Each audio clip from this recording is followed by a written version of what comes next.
बरसात का मौसम शुरू होते ही गांव का माहौल बदल गया था। चारों ओर हरियाली छा गई थी। खेतों में पानी भर गया था और तालाब उफान मारने लगे थे। लेकिन जैसे जैसे बारिश पड़ती, गांव वालों के मन में एक और डर भी घर कर जाता। सांपों का डर। गांव के बुजुर्ग कहते थे कि बरसात में सांप अपने बिलों से बाहर निकल आते हैं, क्योंकि बिलों में पानी भर जाता है। यही कारण था कि गांव के लोग रात को दरवाजे बंद करके ही सोते और बच्चों को अंधेरा होते ही घर के भीतर बुला लेते। इसी गांव में एक परिवार रहता था, रामलाल का। रामलाल किसान था और खेत में काम करके ही अपने परिवार का पालन पोषण करता था। उसकी पत्नी सावित्री और दो बच्चे, गीता और मोहन थे। बच्चों को बारिश में खेलना बहुत पसंद था। एक दिन दोनों बच्चे आंगन में पानी में कागज की नाव चला रहे थे। तभी अचानक गीता ने चीख मार दी, भैया देखो सांप!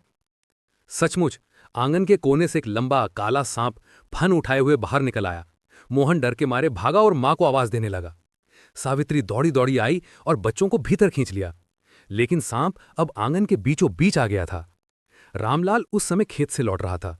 जैसे ही उसने घर के बाहर शोर सुना, अंदर भागा।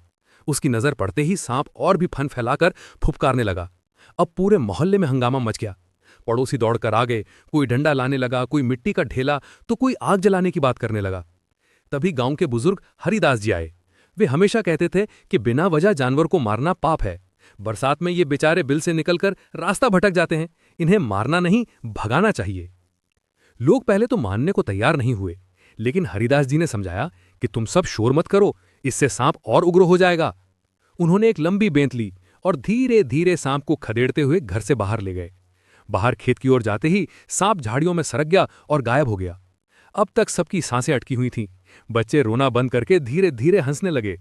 सावित्री ने राहत की सांस ली और बोली, भगवान का लाख लाख शुक्र है कि कोई अनहोनी नहीं हुई। गांव वाले भी मान गए कि डर में आकर कभी कभी हम गलत कदम उठा लेते हैं। अगर धैर्य और समझदारी से काम लिया जाए तो बड़ी से बड़ी समस्या भी हल हो सकती है। उस दिन के बाद से रामलाल ने बच्चों को समझा दिया कि बरसात के दिनों में रात को बाहर मत खेलना और झाड़ियों या अंधेरे कोनों के पास मत जाना। गांव के लोग भी अब बरसात में ज्यादा सतर्क रहने लगे। वे दरवाजे खिड़कियां बंद रखते, घर के चारों ओर गोबर और नीम का पानी छिड़कते ताकि सांप पास ना आए।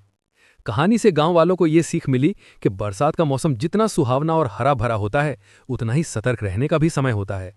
डर से नहीं, बल्कि समझदारी से काम लेने पर ही सुरक्षा संभव है।